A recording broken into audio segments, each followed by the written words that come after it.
Hello friends, मैं मुकेश मेडवाल एक बार फिर से अपने YouTube चैनल पर आप सबों का हार्दिक स्वागत और अभिनंदन करता हूं। उम्मीद करता हूं कि आप सब स्वस्थ होंगे, कुशल होंगे। और आज के सेशन में हम सब भारत के इतिहास से संबंधित 25 सवालों को देखेंगे और उसके माध्यम से हम सब जैसा कि हर बार की तरह यह समझने की कोशिश करेंगे कि भारत के इतिहास से संबंधित विभिन्न एग्जाम्स में जो पूछे गए सवाल हैं उन सवालों की प्रकृति क्या होती है और कौन कौन सा इतिहास से संबंधित चैप्टर्स है जिससे रिलेटेड सवाल पूछे ही जाते हैं।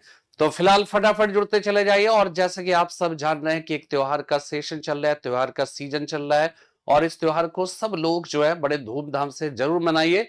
लेकिन ये दीपावली का जो त्योहार है वो कुछ ऐसा त्योहार है जिसमें हमें मनाने के साथ साथ बहुत सारी सावधानी भी बरतनी पड़ती है और सावधानी के साथ ही जो है उससे आप जरूर मनाइए। और निश्चित रूप से अगर सावधानी हटी तो दुर्घटना घटी वाली बात आती है ना।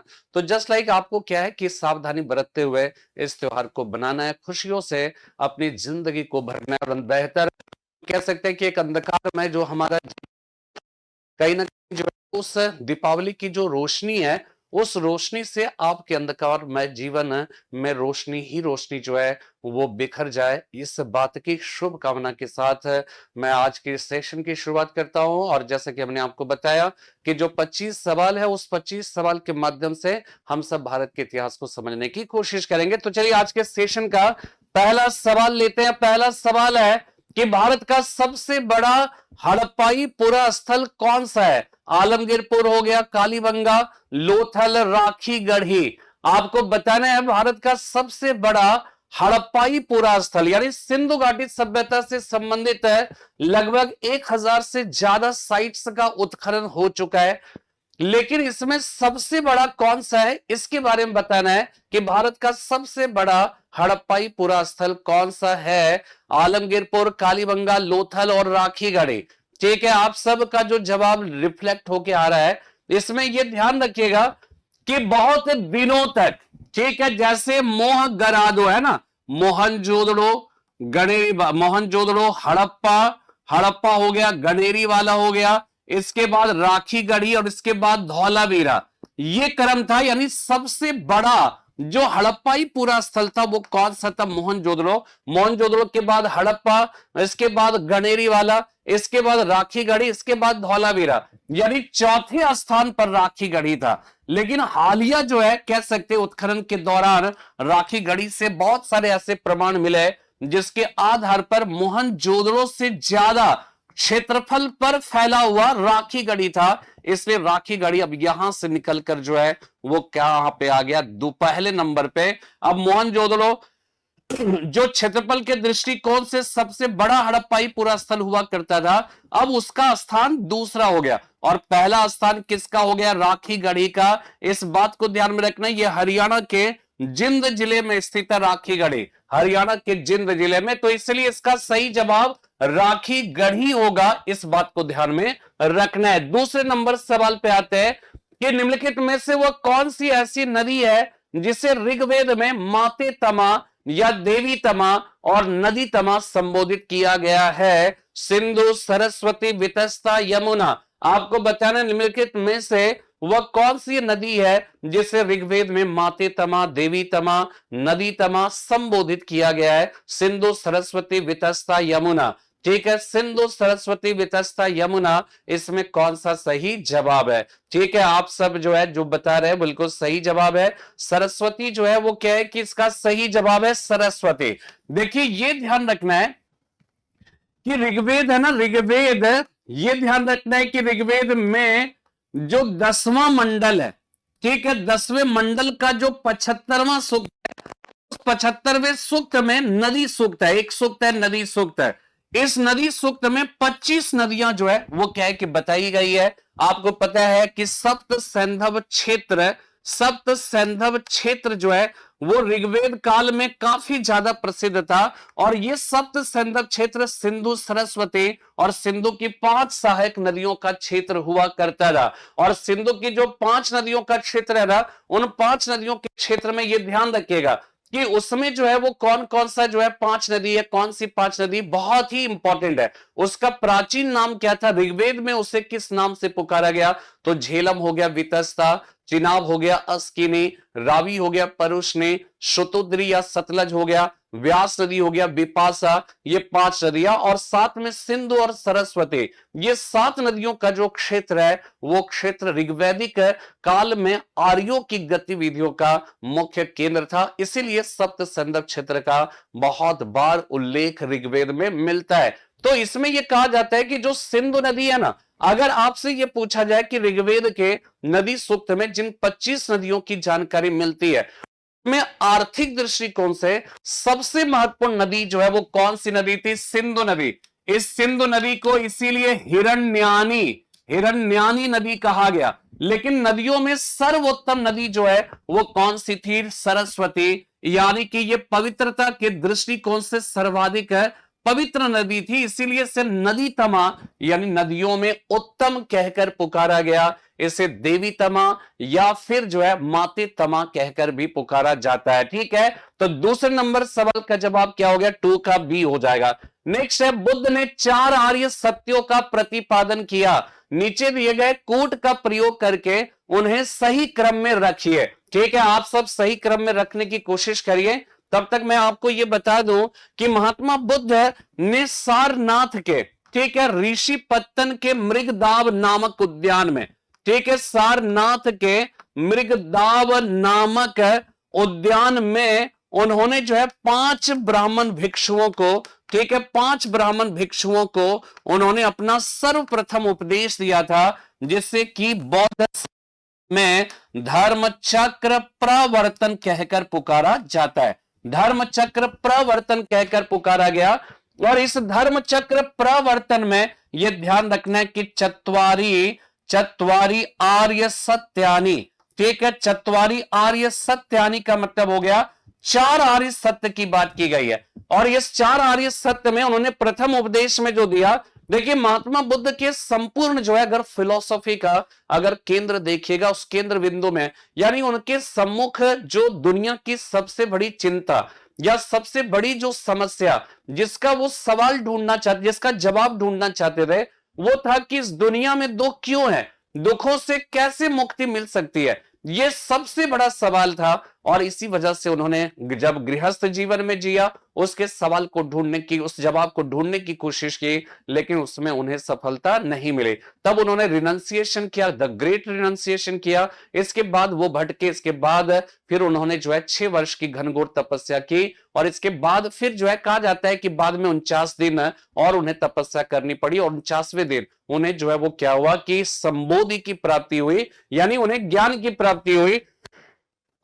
ये ध्यान रखने की ज्ञान उन्हें किस बात का मिला? इस बात का ज्ञान मिला कि इस दुनिया में दुख क्यों है और दुखों से कैसे मुक्ति मिल सकती है। तो धर्म चक्र प्रवर्तन नामक उन्होंने जो प्रथम उपदेश सारनाथ में दिया था, वो प्रथम उपदेश क्या था? वो प्रथम उपदेश इसी से जुड़ा हुआ था जिसको हम कहते हैं चत्वारी आर्य सत्यानि। तो ये 4 आर्य सत्य दिया है। इस 4 आर्य सत्य का जो क्रम है, वो क्रम जो आप बता रहे हो वो क्रम क्या है? तो देखिए, सबसे पहले उन्होंने कहा कि इस दुनिया में दुख ही दुख है। ठीक है, इन्होंने कहा कि इस दुनिया में दुख ही दुख है। दूसरे आर्य सत्य के अंतर्गत उन्होंने कहा कि दुख का कारण है। तीसरे आर्य सत्य में उन्होंने कहा कि दुख को रोका जा सकता है। और चौथे आर्य सत्य में वो कहते हैं कि दुख को रोकने के उपाय हैं। इसमें पहला और तीसरा ठीक है, लेकिन दूसरा और चौथा विशेष तौर पर आपको ध्यान रखने की जरूरत है कि दुख के कारण का विश्लेषण महात्मा बुद्ध ने अपने जिस कार्य कारण सिद्धांत के अंतर्गत किया उसे प्रतीत्य समुत्पाद कहकर पुकारा जाता है। प्रतीत्य प्लस समुत्पाद। प्रतीत्य का मतलब होता है किसी वस्तु के होने पर, समुत्पाद का मतलब होता है किसी अन्य वस्तु की उत्पत्ति, यानी कि किसी वस्तु के होने पर, यानी ये कारण है किसी अन्य वस्तु की उत्पत्ति, यानी उसकी वजह से जिस वस्तु की उत्पत्ति होती है वो कार्य हो गया। कार्य कारण का यह सिद्धांत महात्मा बुद्ध ने कहा कि इस दुनिया में जो दुख है, दुख को भी यदि कार्य मान लिया जाए तो इसका भी कोई ना कोई कारण होगा। और इसी दुख के कारण का विश्लेषण करते हुए अपने कार्य कारण सिद्धांत प्रतीत्य समुत्पाद के अंतर्गत उन्होंने दुख के 12 कारण बताए हैं, जैसे द्वादश निदान कहा जाता है, अविद्या, संस, विज्ञाना, सडास्प, वेद, तृष्णा, उपभव, जाति, जरा, मरण। ये 12 जो है वो कारण बताए हैं, इसी को द्वादश निदान कहकर पुकारा जाता है। चौथे में क्या है, चौथे में ये कहते हैं कि दुख को रोकने के उपाय के क्रम में उन्होंने अष्टांगिक मार्ग की बात की, 8 फोल्ड थ्योरी, उसमें सम्यक दृष्टि, संकल्प, वाणी, कर्मांत, आजीव, व्यायाम, स्मृति, समाधि, ये 8 जो है 8 मार्ग है। वो कहते हैं कि इन 8 मार्गों का पालन करेंगे तो हमें निश्चित रूप से दुखों से मुक्ति मिलेगी, हमें जो मोक्ष है, मोक्ष की प्राप्ति होगी, निर्वाण की प्राप्ति, संबोधि की प्राप्ति, ये सब होगा। तो यहां पे सबसे पहला हो गया दुख है, ठीक है। इसके बाद क्या हो गया, दुख का कारण, यानी ए हो गया, ए के बाद क्या हो जाएगा, डी हो जाएगा। दुख है, दुख का कारण है, दुख को रोका जा सकता है, बी हो गया, और इसके बाद दुख रोकने का मार्ग अष्टांगिक मार्ग, सी हो गया। तो ए डी बी सी, यानी ए इसका सही जवाब होगा, इस बात को ध्यान में रखना, ठीक है। चलिए नेक्स्ट सवाल, चौथे नंबर सवाल पे आते हैं। जैन तीर्थंकर पार्श्वनाथ ने निम्नलिखित स्थानों में से मुख्यतः किससे संबंधित है, यानी पार्श्वनाथ 23वें तीर्थंकर थे और ये प्रथम ऐतिहासिक तीर्थंकर भी थे। आपको इसका जवाब बताना है कि जैन तीर्थंकर पार्श्वनाथ का संबंध जो है निम्नलिखित में से कौन से स्थान से था, वाराणसी, कौशांबी, गिरिव्रज, चंपा। सोचकर जवाब दीजिए जल्दी से फटाफट। चौथे नंबर सवाल का जवाब है वाराणसी, कौशांबी, गिरिव्रज और चंपा, ठीक है। तो आपको यह पता होना चाहिए कि जो पार्श्वनाथ थे ये 23वां तीर्थंकर जरूर थे, लेकिन ये प्रथम ऐतिहासिक तीर्थंकर भी थे। क्यों? क्योंकि यहां से तीर्थंकरों का इतिहास प्रामाणिक रूप से मिलना प्रारंभ हो जाता है। वो काशी नरेश अश्वसेन, काशी नरेश अश्वसेन व रानी वामा के पुत्र थे। वो काशी नरेश अश्वसेन व रानी वामा के पुत्र थे, कौन? पार्श्वनाथ, ठीक है। तो और पार्श्वनाथ यानी कि काशी नरेश के थे, यानी काशी यानी वाराणसी से इनका मुख्य रूप से संबंध था, इस बात को ध्यान में रखना है। पांचवें नंबर सवाल पे आते हैं कि निम्नलिखित अभिलेखों में से किस में अशोक का नामोल्लेख हुआ है। अशोक के नाम का उल्लेख जो है किस में हुआ है? गुर्जरा में, इसके बाद अहरोरा, ब्रह्मगिरी, सारनाथ। आपको बताना है कि अशोक है, यानी कि इसके जो मैक्सिमम अभिलेख मिल रहे थे उस अभिलेख में क्या था ना कि अशोक को अशोक का नाम नहीं मिलता था, उसके बारे में मतलब प्रियदर्शी ने ये किया, देवानाम प्रियदर्शी ने वो कर दिया, ठीक है। मतलब इस तरह के जो है नाम का प्रयोग नहीं हुआ। लेकिन आपको बताना है कि उसके, बल्कि मैं ये कहूं कि उसके जो है 4 ऐसे अभिलेख मिले हैं, 4 ऐसे स्थानों से जहां पर उसकी उपाधि सहित उसके नाम का उल्लेख हुआ है। तो आपको बताना है कि इसमें कौन सा ऐसा मतलब जो है स्थान है जहां से प्राप्त अशोक के जो अभिलेख है उसमें अशोक के नाम का उल्लेख हुआ है। गुर्जरा, अहरोरा, ब्रह्मगिरी, सारनाथ, ठीक है। पांचवें नंबर सवाल का जवाब क्या होगा? देखिए आप सब बिल्कुल सही कह रहे हो कि गुर्जरा इसका सही जवाब है, ठीक है। यहां पर ध्यान ये रखना है कि सबसे पहले मास्की हो जाएगा। सबसे पहले मास्की से प्राप्त 1915 में जो अभिलेख है उसी में अशोक के नाम का उल्लेख उसके उपाधि सहित हुआ था। मास्की के बाद जो है फिर क्या हो जाएगा? गुर्जरा। मास्की गुर्जरा के बाद क्या हो जाएगा? निट्टूर व उड्डेगोलम, निट्टूर व उड्डेगोलम हो जाएगा।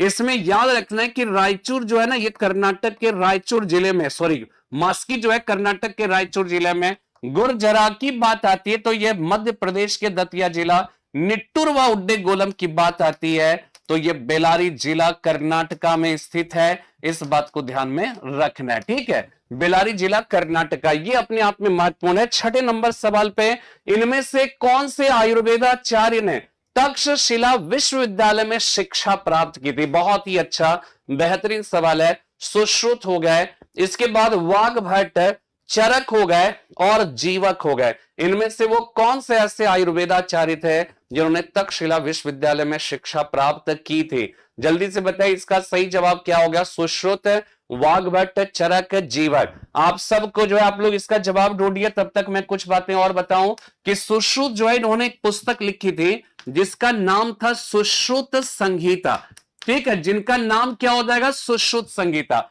वाग्भट ने एक बहुत ही प्रसिद्ध पुस्तक की रचना की थी जिसे अष्टांग हृदय कहकर पुकारा जाता है। अगर हम चरक की बात करें तो ये चरक संहिता कनिष्क के दरबारी विद्वान थे। इसके बाद जीवक की कोई पुस्तक ऐसा मिलता नहीं है, लेकिन यह आयुर्वेदाचार्य थे। लेकिन सवाल ये पूछा गया, देखिए ये सब के सब जो है ना, ये गुप्त काल से संबंधित है, या सॉरी चरक जो है ये कनिष्क से संबंधित है और प्रथम दो गुप्त काल से, और जीवक जो है बिंबिसार के दरबार से संबंधित थे। सवाल यहां पे पूछा गया तक्षशिला विश्वविद्यालय में किसने स्टडी की थी। ठीक है, इसका सही जवाब आपकी तरफ से जो दिया जा रहा है, ठीक है, यहां पे ध्यान रखिएगा, इसका सही जवाब जीवक होगा। जीवक जो है ना, ये कहा जाता है कि राजगृह की, ठीक है, राजगृह की एक प्रसिद्ध गणिका जिसका नाम क्या था, सालवती। सालवती का पुत्र था जीवक। ठीक है, जीवक को जो है कहा जाता है कि सालवती ने जन्म दिया और बाद में लोक लज्जावश जीवक को किसी जगह पे छोड़कर वो चली गई तो कहा जाता है बिंबिसार का पुत्र राजकुमार है, राजकुमार अभय ने उसे प्राप्त किया, उन्हें प्राप्त किया और पालन पोषण किया, और बड़ा जब हुआ तो इन्हें तक्षशिला विश्वविद्यालय में पढ़ने के लिए भेज दिया। कहा जाता है कि पढ़ लिख कर आए तो एक उस समय के एक बहुत ही महान आयुर्वेदाचार्य हो गए, और बिंबिसार ने इन्हें अपना राजवैद्य बनाया। और यहां तक कि बिंबिसार ने, कहा जाता है कि जब अवंती के शासक चंड प्रद्योत जो है वो पीलिया रोग से ग्रसित हुआ था, तो उस पीलिया रोग से इलाज करने के लिए बिंबिसार ने जीवक को ही भेजा था। और ये जीवक महात्मा बुद्ध के निजी चिकित्सक भी थे। महात्मा बुद्ध की जब तबीयत खराब होती थी, या उनके भाई जो है चचेरा भाई देवदत्त ने जब उन पर जो है कह सकते हैं कि पत्थर गिरा या मारने की कोशिश की और जब घायल हो गए, तो ऐसी स्थिति में ध्यान रखिएगा कि महात्मा बुद्ध का इलाज इन्होंने ही किया था। इसलिए आयुर्वेदाचार्य जिन्होंने तक्षशिला विश्वविद्यालय में शिक्षा प्राप्त की थी, उसका सही जवाब याद रखिएगा चरक हो जाएगा। 7वें नंबर सवाल, निम्न मंदिरों को कालानुक्रम में व्यवस्थित कीजिए। बहुत ही अच्छा सवाल है, कॉन्सेप्चुअल सवाल है, जिसका कॉन्सेप्ट क्लियर होगा वो निश्चित रूप से इसका जवाब दे सकते हैं कि निम्न मंदिरों को कालानुक्रम में व्यवस्थित कीजिए। ठीक है, कालानुक्रम में व्यवस्थित कीजिए। पहला है बृहदेश्वर मंदिर, इसके बाद गंगईकोंड चोलपुरम का मंदिर है, इसके बाद महाबलीपुरम का तटीय मंदिर है, सप्त पैगोडा। आपको बताना इसका क्रम क्या है। जो भी इसके निर्माता के बारे में जानते होंगे निश्चित रूप से वो इसका जवाब दे सकते हैं। ठीक है ना, इसमें एक प्रकार से आप ये समझ लीजिए कि पल्लव और चोल काल का टेम्पल बना हुआ है। तो सबसे पहले पल्लवों ने शासन किया, फिर बाद में चोलों का शासन स्टार्ट हुआ। चोल पल्लवों के सामंत है, तो पल्लव कालीन कौन सा टेम्पल है और ये कौन सा टेम्पल है। तो देखिए यहां पर ये ध्यान रखना कि इसमें ये दो जो है ना पल्लव युगीन टेम्पल है। ठीक है, सबसे पहली बात पल्लव युगीन टेम्पल, ये दोनों जो है वो कौन सा, चोल। यानी इसका मतलब ये हो गया कम से कम क्लियर कि ये दोनों इसके पहले, इन दोनों के पहले आएगा। ठीक है, अब हम लोग देखें कि इन दोनों में भी पहले कौन आएगा। तो आपको पता है कि ये जो सप्त पैगोडा पल्लव वंश का पहला शासक जो है वो कह सकते पहला क्या, जो कला के दृष्टिकोण से महेंद्र वर्मन प्रथम, इसके बाद नरसिंह वर्मन प्रथम, इसके बाद नरसिंह वर्मन सेकेंड, इसके बाद नंदी वर्मन सेकेंड हो गया। तो महेंद्र वर्मन प्रथम ने मंडप शैली को जन्म दिया था, मंडप शैली। ठीक है, नरसिंह वर्मन प्रथम जिसकी उपाधि महामल्ल या मामल्ल की थी, इसीलिए इसके काल में द्रविड़ कला शैली मामल्ल शैली आई। और इसने क्या किया, पहले से बन रहे जो मंडप है वो मंडप चल रहा था और साथ में रथ का भी निर्माण किया। और रथ जो है ध्यान रखिएगा इसे सप्त पैगोडा कहकर पुकारा जाता है। इसे क्या कहा गया, सप्त पैगोडा कहा गया। और नरसिंह वर्मन प्रथम थे, ठीक है, इन्होंने मामल्लपुरम मतलब जो है उपाधि धारण की थी मामल्ल की, और इसने मामल्लपुरम नामक शहर भी बसाया था। मामल्लपुरम या इसी को महाबलीपुरम शहर कहा जाता है। ठीक है, तो महाबलीपुरम। अब देखिए नरसिंह वर्मन सेकेंड आते हैं, इनकी उपाधि राज सिंह की थी। इन्होंने क्या किया, इस मामल्लपुरम शहर में, महाबलीपुरम शहर में एक मंदिर बनाया जिसे शोर मंदिर है या तटीय मंदिर कहकर पुकारा जाता है। नरसिंह वर्मन प्रथम, ध्यान रखना है कि यहां पे रथ सप्त पैगोडा, नरसिंह वर्मन ने मामल्लपुरम शहर या महाबलीपुरम शहर बसाया जरूर था, लेकिन इसने यहां पे जो है ना रथ सप्त पैगोडा मंदिर का निर्माण कराया। लेकिन यहां के शोर मंदिर का निर्माण इसके बाद का शासक नरसिंह वर्मन सेकंड ने कराया था। शोर टेम्पल का निर्माण, इसी को महाबलीपुरम का तटीय मंदिर, यानी इसका मतलब है सबसे पहले सप्त पैगोडा टेम्पल बना, फिर शोर मंदिर, यानी कि सबसे पहला हो गया, 4 हो गया, इसके बाद 3 हो गया। अब आते हैं इधर, आपको पता है तंजौर के बृहदेश्वर मंदिर की बात आएगी तो यह राजराज प्रथम के समय में बना, जबकि गंगईकोंड चोलपुरम का यह राजेंद्र प्रथम चोल के समय बना। पहले राजराज प्रथम शासक हुआ, इसके बाद राजेंद्र प्रथम, यानी कि इसमें पहले आएगा 1 फिर 2 आएगा, यानी कि 4 3, इसके बाद 1 और 2 होगा, 4 3 1 2, 4 3 1 2, यानी इसका मतलब 4 3 1 2 जो है कहीं दिया है, तो ये देखिए डी इसका सही जवाब होगा। है ना शानदार सवाल, बेहतरीन सवाल है। तो इन सवालों को जो है आप देखिएगा, ये सवाल जो है ना ये आईएएस में जो है ये आ चुका है, तो इसको थोड़ा सा जो है ध्यान ये रखना होगा कि कौन सा टेम्पल कब बना, और मुख्य टेम्पल याद रखोगे तो आपका निश्चित रूप से काम बन जाएगा। 8वां नंबर सवाल है, चोल राजाओं में किस एक ने सिलोन पर विजय प्राप्त की थी? सिलोन का मतलब है आज का श्रीलंका पर विजय किसने प्राप्त की थी, यह आपको बताना है। और आदित्य प्रथम, राजराज प्रथम, राजेंद्र प्रथम, विजयालय। देखिए जब हमने आपको जब आपको पेड क्लास में पढ़ाया था, तो उसमें हमने क्या बताया था कि सबसे पहले राजराज प्रथम, ठीक है, राजराज प्रथम ने क्या किया था ना कि इसने, अगर ये दक्षिण भारत है, ये श्रीलंका, तो श्रीलंका के उत्तरी हिस्से पर कब्जा किया था राजराज प्रथम। उस समय यहां की राजधानी जो है वो क्या हुआ करती थी? अनुराधपुरम को इसने बुरी तरह से लूटा और इसके स्थान पर इसने एक नई राजधानी बनाई थी, पोलो नरूबा। उसने एक नई राजधानी उत्तरी श्रीलंका की बनाई, पोलो नरूबा। लेकिन ये पूरे श्रीलंका को नहीं जीता, ये केवल और केवल उत्तरी श्रीलंका को जीता। लेकिन यहां पे पूछ रहा है सिलोन को किसने जीता, तो सिलोन का मतलब यह है ना कि पूरे श्रीलंका को। बाद में राजराज प्रथम के बाद जो है कौन आता है? राजेंद्र प्रथम। राजेंद्र प्रथम ने पूरे श्रीलंका को अपने साम्राज्य में मिला लिया, ठीक है, पूरे श्रीलंका को अपने साम्राज्य में मिला लिया था। 8वें नंबर सवाल का जवाब, ठीक है। तो इसका सही जवाब क्या होगा? राजेंद्र प्रथम, जिसने पूरे श्रीलंका को मिला। यहां उत्तरी श्रीलंका आता है तब तो राजराज प्रथम, लेकिन केवल श्रीलंका पूछ रहा है, यानी कि पूरा श्रीलंका किसने मिलाया? राजेंद्र प्रथम ने, ठीक है। 9वां नंबर सवाल, महमूद गजनवी के साथ भारत आने वाला मुस्लिम विद्वान कौन था? ठीक है, आपको पता है महमूद गजनवी का भारत पर आक्रमण हुआ, लेकिन महमूद गजनवी के साथ एक जो है कह सकते हो कि उसके व्यक्तित्व का एक दूसरा पहलू यह था कि वो विद्वता का सम्मान करता था, विद्वानों का महान संरक्षक शासक था, और इसके दरबार में कई प्रसिद्ध विद्वान निवास करते थे। औ फिर वह याद रखिएगा, आ से अल बरूनी, ओ से उतबी, फिर से फिरदौसी, वह से वह हाकी। इसमें अल बरूनी याद रखिएगा, इसमें ऑप्शन क्या दिया हुआ है?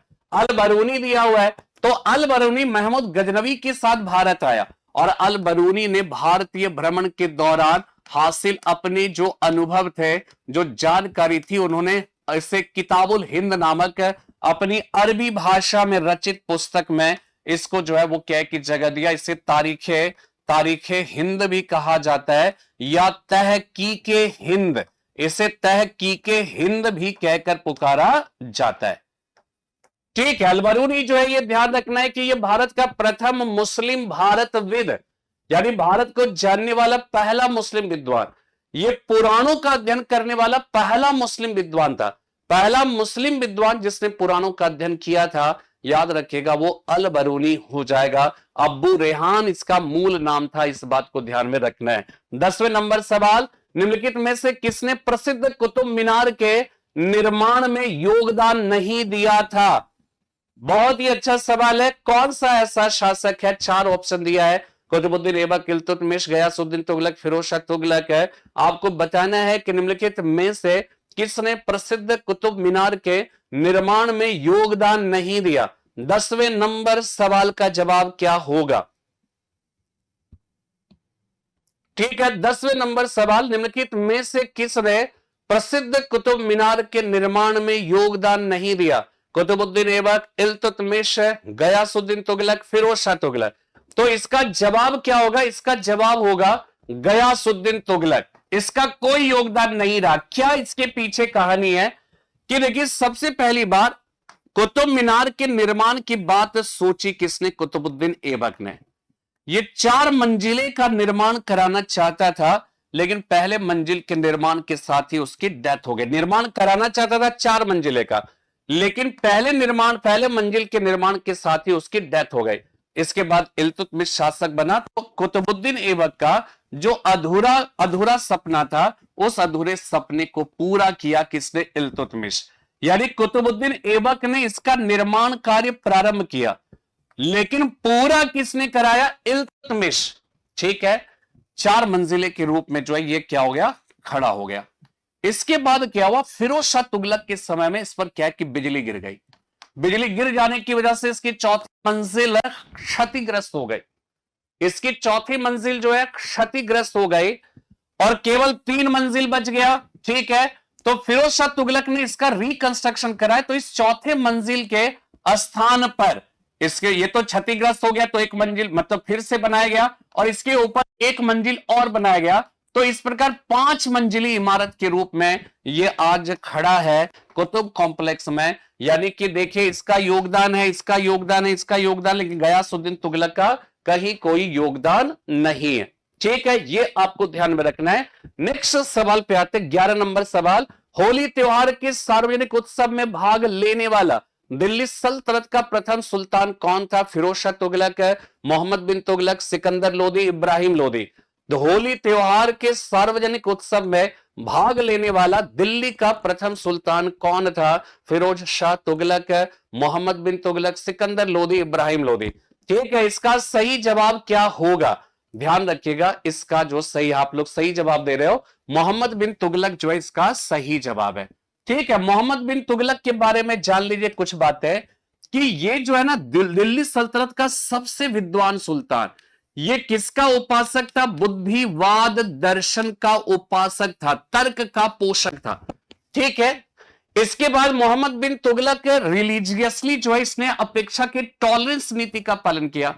यह कहा जाता है कि अजमेर में ख्वाजा मोइनुद्दीन चिश्ती के दरगाह, अजमेर में स्थित ख्वाजा मोइनुद्दीन चिश्ती के दरगाह की जियारत करने वाला, उसको विजिट करने वाला दिल्ली सल्तनत का प्रथम सुल्तान मोहम्मद बिन तुगलक था। इसी तरह से बहराइच में स्थित सालार मसूद गाजी के मकबरे की जियारत करने वाला, ठीक है, सालार मसूद गाजी के मकबरे की जियारत करने वाला प्रथम सुल्तान मोहम्मद बिन तुगलक था। मोहम्मद बिन तुगलक ऐसा प्रथम सुल्तान भी था जिसने हिंदुओं के धार्मिक त्योहार, कह सकते होली, दशहरा, दीपावली में भाग लिया था। मोहम्मद बिन तुगलक इस हिसाब से देखा जाए तो वो दिल्ली सल्तनत का सबसे विद्वान सुल्तान था। लेकिन एक बात ध्यान रखना है कि मोहम्मद बिन तुगलक विद्वान सुल्तान था, लेकिन उसने एक भी पुस्तक नहीं लिखी है।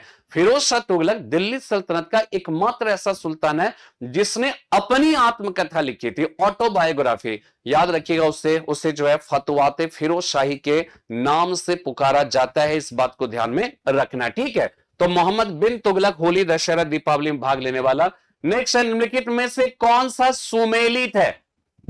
कौन सा सुमेलित है? अद्वैतवाद रामानुजम, विशिष्टाद्वैतवाद शंकराचार्य, द्वैतवाद माधवाचार्य, द्वैता अद्वैतवाद वल्लभाचार्य। आपको बताना है इसका सही जवाब क्या होगा। निम्नलिखित में से कौन सुमेलित है? अद्वैतवाद रामानुजम, ठीक है, इसके बाद विशिष्ट अद्वैतवाद शंकराचार्य, द्वैतवाद माधवाचार्य, द्वैता अद्वैतवाद वल्लभाचार्य। ठीक है, ध्यान रखना है कि अद्वैतवाद जो है ये किनका है? शंकराचार्य का। ये तो किनका हो जाएगा? शंकराचार्य। विशिष्टाद्वैतवाद की अगर बात आएगी तो ये किनका हो जाएगा? रामानुजाचार्य। रामानुजाचार्य, ओके, दिया हुआ है ना, रामानुजाचार्य, ये इनके हो जाएंगे। अद्वैतवाद इनके हो जाएंगे। द्वैतवाद माधवाचार्य का। द्वैतवाद द्वैत निम्बक, ये निम्बकाचार्य का होगा, वल्लभाचार्य का नहीं, निम्बकाचार्य। ठीक है, ये कौन हो जाएंगे? निम्बकाचार्य।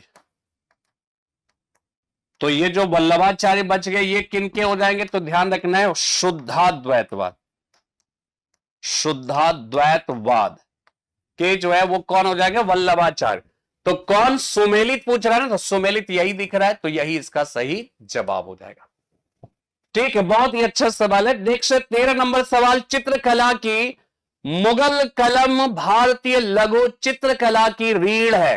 अब देखिए, ये सवाल ना आईएएस में पूछा गया था, और अगर देखा जाए कला के दृष्टिकोण से बात, यानी कि कला और संस्कृति आईएएस में तो पूछा जाता है, पीसीएस वगैरह में, लेकिन ये बहुत ही, मुझे लगता है कि बहुत ही जो डेप्थ में जाकर पढ़ा होगा ना, वही इसका जवाब दे सकता है। चित्रकला की मुगल कलम भारतीय चित्रकला, ठीक है, चित्रकला की मुगल कलम भारतीय लघु चित्रकला की रीढ़ है। निम्नलिखित में से कौन सा कलम पर मुगल चित्रकला का प्रभाव नहीं पड़ा?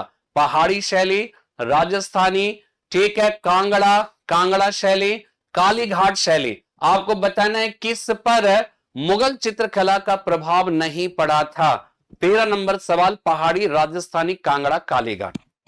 ठीक है, अब देखिए यहां पर जो है एक बात ध्यान रखना है कि राजस्थानी चित्रकला शैली मुगल चित्रकला शैली का समकालीन, मुगल शैली के समकालीन, मुगल शैली का ये समकालीन है। ठीक है, पहाड़ी शैली मुगल काल के बाद की शैली है, और इसी पहाड़ी शैली का हिस्सा है कांगड़ा शैली। तो समकालीन है तो प्रभाव पड़ेगा, बाद के समय का है तो पहले मुगल ने एक रिच विरासत छोड़ा है तो उसका भी इंपैक्ट पड़ेगा। ठीक है, लेकिन कालीघाट जो शैली है, ध्यान रखिएगा, ये उस समय की शैली है जब भारत में राष्ट्रवाद की भावनाएं धीरे धीरे जो है कह सकते हैं कि वो आने लगी थी। और कालीघाट शैली जो है ना, ये ध्यान रखना है, इस कालीघाट की जो शैली है, इस शैली पर जो प्रभाव है वो प्रभाव किसका होगा? इंग्लिश ईस्ट इंडिया कंपनी, यानी सॉरी अंग्रेजों का प्रभाव होगा इस पर। मुगल चित्रकला, वो मुगल चित्रकला को तो हे बताते थे और वो कहते थे कि हमारी कला शैली हमारी, तो यहां पर इसी को कंपनी कला शैली भी कहकर पुकारेंगे। तो इसका सही जवाब होगा ये कालीघाट शैली, इस पर मुगल चित्रकला शैली का प्रभाव नहीं होगा। 14 नंबर सवाल, मुगल काल में निम्नलिखित बंदरगाहों में से किसको बाबुल मक्का या मक्का द्वार कहा जाता था? कालीकट, भरूच, कैम्बे, सूरत। आप यहां पे देखिए, ये जो है गुजरात की जो है, इस तरह से एक प्रकार से समझ जाइए।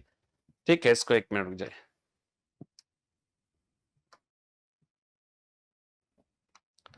अगर ये इस तरह से बनाया जाए, ठीक है, तो देखिए ये जो है ना मालाबार, ये मालाबार क्षेत्र में जो है कालीकट, ये कालीकट बंदरगाह हो जाएगा। और ऊपर का तीनों के तीनों, सॉरी नीचे के तीनों के तीनों जो है गुजरात, ये जो है क्या होगा? Gulf of Cambay, gulf of Cambay. यहां पे भारूच हो गया, सूरत, यहीं पे नर्मदा नदी है, ताप्ती नदी, ये है सूरत, सूरत ताप्ती नदी किनारे। ठीक है, और यहां पे जो है आप लोग का जो सवाल है, ठीक है, यहां पे देखिए ये थोड़ा सा आपको लगेगा डिफरेंट सवाल, लेकिन बहुत ही अच्छा सवाल है। बाबुल मक्का याद रखिएगा किसको कहा जाता है? सूरत को। क्यों? क्योंकि इसके पीछे रीजन क्या था कि जो भारत के जो हज यात्री थे, इन हज यात्रियों का जो कह सकते हैं कि हज के लिए जो मक्का मदीना जाते थे ना, वो सूरत नामक बंदरगाह से कहा जाता है कि यहीं से उनका मुख्य रूप से डिपार्चर होता था। यदि आप ये कह सकते हो कि हज यात्रियों के लिए मक्का मदीना जाने का पसंदीदा जो बंदरगाह था, वो बंदरगाह सूरत था, इसीलिए इसको काबुल मक्का या मक्का का द्वार कहकर पुकारा जाता था। इस बात को ध्यान में रखना है। ठीक है, नेक्स्ट 15 नंबर सवाल, निम्नलिखित मुस्लिम शासकों का सही कालानुक्रम नीचे दिए गए कूट से चुनिए। अब देखिए कितना अच्छा सवाल है, और इसमें जो है निश्चित रूप से आपको ध्यान में रखना होगा कि मुगल शासकों का जो काल है, वो काल मतलब 1526 में बाबर से लेकर आपको बहादुर शाह सेकंड जफर 1526 से 1856, यानी कि लगभग 330 सालों में जो मुगलों का शासन रहा है, वो आपको जो है शासकों का क्रम जानना पड़ेगा। तो देखिए सबसे पहले अगर हम इसमें से बात करें तो यहां पर अगर आप देखिएगा जहांगीर का शासनकाल 1605 से 27 ईस्वी के बीच में है।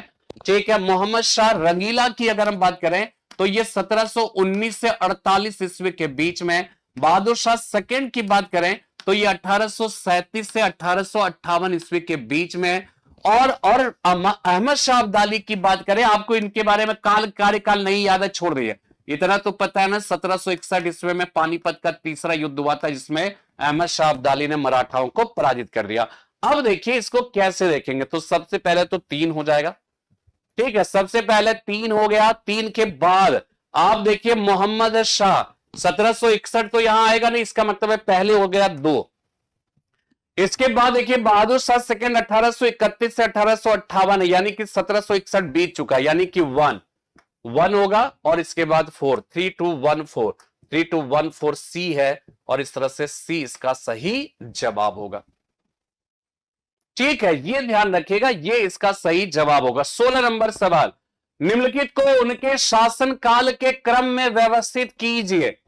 ठीक है, ये भी जो है पेशवाओं का काल, मतलब इस तरह के सवाल को आपको जो है ध्यान रखना पड़ेगा कि इसमें क्या। ठीक है, ये जो है पेशवाओं का काल है और पेशवा वाली बात जो है हमने अभी पढ़ाया भी है, तो आपको बताना है कि निम्नलिखित को उनके शासन काल के क्रम में व्यवस्थित कीजिए। बाजीराव, ठीक है, बालाजी बाजीराव, बालाजी विश्वनाथ, माधवराव, नीचे दिए गए कोट का प्रयोग कर सही उत्तर को चुनिए। ठीक है, इसका सही उत्तर क्या होगा, इसका जवाब आपको ढूंढना है। निम्नलिखित को उनके शासन काल के क्रम में व्यवस्थित कीजिए। ठीक है, आप देखिए सबसे पहला जो शक्तिशाली पेशवाओं का इतिहास तो शिवाजी के समय में ही स्टार्ट हो गया, लेकिन साहू जब छत्रपति बने तो इनका समय था 1707 से 48, और इनके समय की सबसे महत्वपूर्ण बात यह थी कि मराठा छत्रपति अब नाम मात्र का प्रधान हो गया भारत के राष्ट्रपति की तरह, और वास्तविक प्रधान पेशवा हो गया वर्तमान भारत के प्रधानमंत्री की तरह। तो इस रूप में इनका पहला शक्तिशाली पेशवा जो है बालाजी विश्वनाथ, यानी कि 3 हो गया। इसके बाद बाजीराव प्रथम 1 हो गया। इसके बाद बालाजी बाजीराव, याद करने का तरीका बताया था 2, यानी बालाजी बाजीराव, इसके बाद 2 हो गया। इसके बाद माधवराव, ये माधवराव हो जाएंगे 4, तो 3124, 3124 यानी सी इसका सही जवाब होगा। बालाजी विश्वनाथ का शासनकाल 1713 से 20 हो जाएगा, इनका काल हो जाएगा 1720 से 40 हो जाएगा। बालाजी बाजीराव का काल जो है 1740 से 61 हो जाएगा, और इनका काल है 1761 से 72 ईस्वी के बीच में, 1761 से 72 ईस्वी के बीच में। ठीक है, चलिए 17 नंबर सवाल पे आते हैं। निम्नलिखित बंगाल के गवर्नर जनरलों में से कौन एक तृतीय आंग्ल मैसूर युद्ध से संबद्ध है? वॉरेन हेस्टिंग्स, बहुत ही अच्छा सवाल है। वॉरेन हेस्टिंग्स है, Lord Cornwallis, sir John Shore, Lord William Bentinck. ठीक है, बंगाल के, देखिए इसमें क्या होगा ना कि आपको जितने युद्ध हुए कम से कम एटलीस्ट आपको उसका मतलब उसका जो काल है वो काल याद रखना पड़ेगा। तो 4 आंग्ल मैसूर युद्ध हुए, 67 से 69, 80 से 84, 90 से 92 और 1799। तो ये पूछ रहा है तीसरा मतलब हुआ 1790 से 92। 1790 से 92 किसका काल हो जाएगा, देख लीजिए, लॉर्ड कार्नवालिस का 1786 से 93, इसका काल है 1786 से 93 ईस्वी के बीच में। इसका काल है 1772 से 85 ईस्वी के बीच में। लॉर्ड विलियम बेंटिक का शासनकाल 1828 से 35 ईस्वी के बीच में। युद्ध लड़ा गया है कब, यह भी पहले नोट कर लीजिए। तीसरा युद्ध 1790 से 92 ईस्वी के बीच में लड़ा गया। तो 90 से 92 जो है किसका काल होगा, यही तो होगा लॉर्ड कार्नवालिस ना, इसीलिए लॉर्ड कार्नवालिस इसका सही जवाब होगा। ठीक है, लॉर्ड कार्नवालिस इसका सही जवाब होगा। 18 नंबर, निम्नलिखित में से कौन इलाहाबाद में 1857 के संग्राम का नेता था? यानी कि आप ये कह सकते हो कि 1857 के जो विद्रोह था उस विद्रोह में इलाहाबाद का नेतृत्व किसने किया था? यानी इलाहाबाद में 1857 के विद्रोह का नेतृत्व किसने किया? नाना साहब, अजीमुल्ला, तात्या टोपे, मौलवी लियाकत अली। मौलवी लियाकत अली, नाना साहब, अजीमुल्ला, तात्या टोपे, मौलवी लियाकत अली। तो देखिए नाना साहब, ये तो आपको पता है, सॉरी इसका जवाब तो ये नहीं होगा, इसलिए इसको घेरना नहीं है, ये ध्यान रखिएगा। नाना साहब, नाना साहब जो है ये क्या है? कानपुर से, कानपुर में नाना साहब है ना, यही तो होगा ना, ठीक है। इसके बाद अजीमुल्ला फतेहपुर, तात्या टोपे नाना साहब के साथ वहीं पे, ठीक है। इसके बाद ग्वालियर वगैरह सब क्षेत्र में झांसी की रानी की। और मौलवी लियाकत अली, इसका सही जवाब होगा इलाहाबाद, ये सही जवाब होगा, ठीक है। 19 नंबर सवाल, वह बंगाली नेता कौन था जिसने सामाजिक धार्मिक सुधारों का विरोध किया और रूढ़िवादिता का समर्थन किया था? यानी कि जब अंग्रेज आए, ठीक है, तो भारत में क्या हुआ कि उन्होंने भारतीय समाज और धर्म को बहुत ही पिछड़ा, दयनीय अवस्था में, अमानवीय, अतार्किक बतलाया। तो राजा राम मोहन राय ने उन्हें महसूस किया कि भाई ऐसा क्या रीजन है, तो उन्होंने ये तो सबसे पहले तो भारतीय समाज और धर्म को अंग्रेजों के आक्रमण से बचाने की कोशिश की। दूसरी बात, उन्होंने इस बात को महसूस किया या इस बात को मतलब जानने की कोशिश की कि भारतीय समाज और धर्म में क्या सचमुच में कुछ ऐसी कमी है जो अंग्रेजों की आलोचना का आधार प्रदान करता है। तो उन्होंने पाया, उन्होंने देखा कि नहीं, सती प्रथा है, बाल विवाह है, ठीक है, इसके बाद बच्चों की हत्या वाली जो है, दास प्रथा, बहुत तरह की, महिलाओं की दयनीय स्थिति, इस तरह की। तो उन्होंने क्या किया, अपने समाज और धर्म में सुधार के लिए, विशेषकर सती प्रथा के अगेंस्ट में उन्होंने एक जोरदार आंदोलन चलाया। लेकिन उनका उनका मतलब सुधार आंदोलन चल रहा था, लेकिन उनका प्रतिकार करने वाले भी बहुत सारे लोग थे। उनको ये लगता था कि अंग्रेज कौन होते हैं जो है इसको दूर करने वाले, भाई ये हमारा मामला है, आंतरिक मामला, अंग्रेज कौन होते हैं। तो याद रखिएगा, इसमें जो है जो आप लोग का जवाब आ रहा है बिल्कुल सही जवाब है, याद रखिएगा, राधाकांत देव। ब्रह्म, राजा राम मोहन राय ने किसकी स्थापना की? ब्रह्म समाज की। इन्होंने किसकी स्थापना की? धर्म सभा। इन्होंने जो है संवाद कौमुदी नामक समाचार पत्र का प्रकाशन किया, सती प्रथा के उन्मूलन पर संबंधित एक परसेप्शन बनाने के लिए। तो इन्होंने चंद्रिका नामक समाचार पत्र को जो है चलाया था। तो धर्म सभा इनका हो गया 1829 में, ये 1828 ईस्वी में ये ब्रह्म समाज स्थापित किया। और संवाद कौमुदी इनका समाचार पत्र है, चंद्रिका नामक समाचार पत्र इनका हो गया, ठीक है। चलिए नेक्स्ट 20 नंबर सवाल, भारतीय राष्ट्रीय कांग्रेस का 1885 ईस्वी में महासचिव कौन था? एओयू, दादाभाई नौरोजी, डब्ल्यू.सी. बनर्जी, फिरोज शाह मेहता। ठीक, आपको बताना है भारतीय राष्ट्रीय कांग्रेस का 1885 ईस्वी में महासचिव कौन था? एओयू, दादाभाई नौरोजी, डब्ल्यू.सी. बनर्जी, फिरोज शाह मेहता। ठीक है, ठीक है, आप लोग सही कह रहे हैं, संस्थापक भी है और सचिव भी है ना, ध्यान रखिएगा। एओ ह्यूम जो है इसके संस्थापक थे और संस्थापक सचिव भी यही थे। संस्थापक तो थे और संस्थापक सचिव 1906 तक, अपनी मृत्यु के समय तक जो है कांग्रेस के महासचिव रहे। इसलिए 20 नंबर सवाल का जवाब एओ ह्यूम हो जाएगा। 21 नंबर सवाल, निम्नलिखित में से किसने बड़ी बुद्धिमानी के साथ अलीपुर षड्यंत्र मामले में अरविंदो घोष का बचाव किया था? बहुत ही बेहतरीन सवाल। अरविंदो घोष का बचाव किसने किया था अलीपुर षड्यंत्र मामले में, जो कि 1908 ईस्वी में हुआ था? चितरंजन दास, डब्ल्यू.सी. बनर्जी, मोतीलाल नेहरू, तेज बहादुर सप्रू। ठीक है, याद रखिएगा, इसका सही जवाब क्या होगा? देखिए, जब 1908 में तिलक को 6 वर्ष की कैद की सजा हो रही थी, उस समय मोहम्मद अली जिन्ना, तिलक के लिए मोहम्मद अली जिन्ना ने जो है मुकदमा लड़ा। लेकिन मोहम्मद अली जिन्ना जो है वो क्या है कि वो इन्हें बचा नहीं सके थे और इनको 6 वर्ष की कैद की सजा बर्मा मांडले जेल में भेज दिया गया और 1914 में रिहा हुए। 1908 ईस्वी में अलीपुर षड्यंत्र केस में अरविंदो घोष को भी एक अभियुक्त बनाया गया, लेकिन इनका जो मुकदमा उस समय लड़ा था, याद रखिएगा, सीआर दास ने लड़ा था अरविंदो घोष का मुकदमा और वो उन्हें सफाई से बचा लिया। इसलिए इसका सही जवाब होगा चितरंजन दास। ठीक है, चितरंजन दास इसका सही जवाब होगा। 22 नंबर सवाल, निम्नलिखित में से किसका योगदान होम रूल लीग की स्थापना में नहीं था?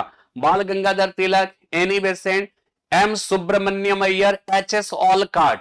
ठीक है, निम्नलिखित में से किसका योगदान होम रूल लीग की स्थापना में नहीं था? Bal Gangadhar Tilak, Annie Besant, M Subramania Iyer, H S Olcott. ठीक है, इसका सही जवाब क्या होगा? तो देखिए यहां पर ध्यान रखना, एक थियोसोफिकल सोसाइटी थी जिसके संस्थापक है एच एस ऑलकार्ट। एच एस ऑलकार्ट थे। और क्या हो जाएंगे, दूसरा जो है नाम था मैडम बलावत्स्की, मैडम पी बलावत्स्की, बलावत्स्की। ठीक है, ये इसके संस्थापक थे, किसके? Theosophical society. ये 1875 में स्थापित हुआ था। 1879 में इंडिया आ गए स्वामी दयानंद सरस्वती के आमंत्रण पर। 1882 में अडयार को इन्होंने अपना मुख्यालय बनाया।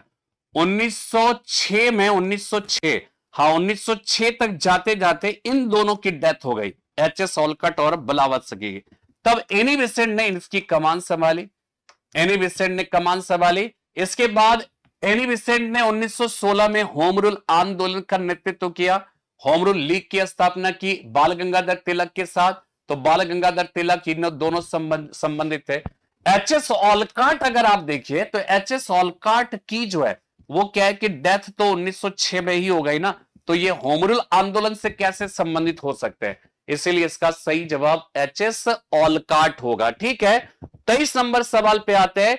गांधी जी को वन मैन बाउंड्री फोर्स कहकर किसने पुकारा था? गांधी जी को वन मैन बाउंड्री फोर्स किसने कहा था? विंस्टन चर्चिल ने, एटली ने, क्लेमेंट एटली ने, माउंट बेटन ने और साइमन ने। ठीक है, इसका सही जवाब आप लोग जान ही रहे हो, वन मैन बाउंड्री फोर्स। मतलब एक्चुअली क्या था कि 1946 में जब मुस्लिम लीग ने डायरेक्ट एक्शन डे मनाए जाने की घोषणा की थी और कलकत्ता, बिहार, नोआखली में भयानक सांप्रदायिक दंगे हो रहे थे। और गांधी जी उस समय जो है, अच्छा उस समय आजादी का समय भी नजदीक आ गया था और इवन कि हिंदुस्तान आजाद भी हो गया था, तब भी वहां पे दंगे फसाद हो रहे थे। और गांधी जी आजादी के किसी भी जश्न में शामिल नहीं हुए और वहां पर नोआखली वगैरह में वहां पे जो हो रहे दंगे थे उन दंगों को शांत करने की कोशिश कर रहे थे अकेले अपने दम पर। इसीलिए जब माउंट बेटन भारत आया, देखा कि गांधी जी, तो गांधी जी को माउंट बेटन ने ही जो है वन मैन बाउंड्री फोर्स कहा था। तो आप लोग का बिल्कुल सही जवाब है माउंट बेटन। ठीक है, इसका सही जवाब क्या हो जाएगा? Mount batten. 23 नंबर। 24 नंबर सवाल, निम्नलिखित कथनों में से कौन सा असहयोग आंदोलन के संबंध में सही नहीं है? इस आंदोलन की अवधि वर्ष 1920 से 1922 तक थी। एक वर्ष के भीतर स्वराज की प्राप्ति इसका लक्ष्य था। इसमें बहिष्कार की योजना थी। एम ए जिन्ना ने इस आंदोलन का समर्थन किया था। 24 नंबर सवाल का जवाब। ठीक है, क्या इसका सही जवाब होगा? इस आंदोलन की अवधि 1920 से 1922 तक थी। इस वर्ष के भीतर स्वराज की प्राप्ति इसका लक्ष्य था। इसमें बहिष्कार की योजना थी और एम ए जिन्ना ने इस आंदोलन का समर्थन किया था। याद रखिएगा, इस आंदोलन का समर्थन मोहम्मद अली जिन्ना ने नहीं किया था। क्यों नहीं किया था? रीजन क्या था? रीजन ये था कि इस आंदोलन के साथ खिलाफत का मुद्दा जुड़ा था और खिलाफत के मुद्दे को लेकर भारत के मुसलमान बढ़ चढ़कर इस असहयोग आंदोलन में भाग ले रहे थे। मोहम्मद अली जिन्ना गांधी जी को यह उन्होंने ये कहा कि मुस्लिम से जो है खिलाफत के मुद्दे पर इस आंदोलन का साथ दे रहे, यानी कि तुर्की के साथ बुरा सलूक हुआ इसलिए साथ दे रहे, इसलिए साथ नहीं दे रहे कि भारत में अंग्रेजों के कुशासन से दुर्गति हुई है। तो गांधी जी, तो मोहम्मद अली जिन्ना बार बार गांधी जो कह रहे थे भाई खिलाफत के मुद्दे पर आप साथ मत लीजिए, साथ लेना है मगर मुस्लिम से भारत के मुद्दे पर साथ देना चाहते तो सही होगा। लेकिन गांधी जी ने नहीं सुना, तो मोहम्मद अली जिन्ना के यहीं से रास्ते अलग हो जाते हैं, इसलिए असहयोग आंदोलन का वो समर्थन नहीं करते हैं। ठीक है ना। नेक्स्ट एंड लास्ट सवाल फॉर मतलब जो आज के सेशन का है, हंटर आयोग की नियुक्ति की गई थी कालकोटी दुर्घटना के बाद, जालियांवाला बाग हत्याकांड के बाद, 1857 के विद्रोह के बाद, बंगाल के विभाजन के बाद। 1857 के विद्रोह के बाद, बंगाल के विभाजन के बाद। देखिए ध्यान ये रखिएगा, ये थोड़ा सा यहां पे ना आयोग की जगह पर कमेटी होना चाहिए था, कमेटी। देखिए दो चीज है, एक हंटर आयोग है, हंटर आयोग है, और हंटर कमेटी है। ये 1882 में, ये 1919 में। इसका उद्देश्य था भारत में प्राथमिक शिक्षा का मूल्यांकन करने के लिए। और इसका जो उद्देश्य था ना, वो उद्देश्य था जालियांवाला बाग कांड की जांच। तो यहां पे खैर प्राथमिक शिक्षा अगर दिया होता तब तो जवाब हो जाता, लेकिन प्राथमिक शिक्षा नहीं दिया है। हंटर आयोग मान लीजिएगा जालियांवाला बाग कांड की जांच के लिए। और आप लोग बिल्कुल सही जवाब दे रहे हैं, ठीक है। तो ये आज के सेशन का हिस्ट्री विषय से संबंधित 25 सवाल थे। और देखा सब के सब जो है ना सिविल सर्विसेज में, UP PCS, IAS, LT grade सब में जो है वो आ चुका है। तो फिलहाल आज के सेशन में इतना ही। उम्मीद करता हूं कि आपको ये सेशन अच्छा लगा होगा। हम सब फिर से एक नए विषय के साथ उपस्थित होंगे। तब तक के लिए जय हिंद, जय भारत।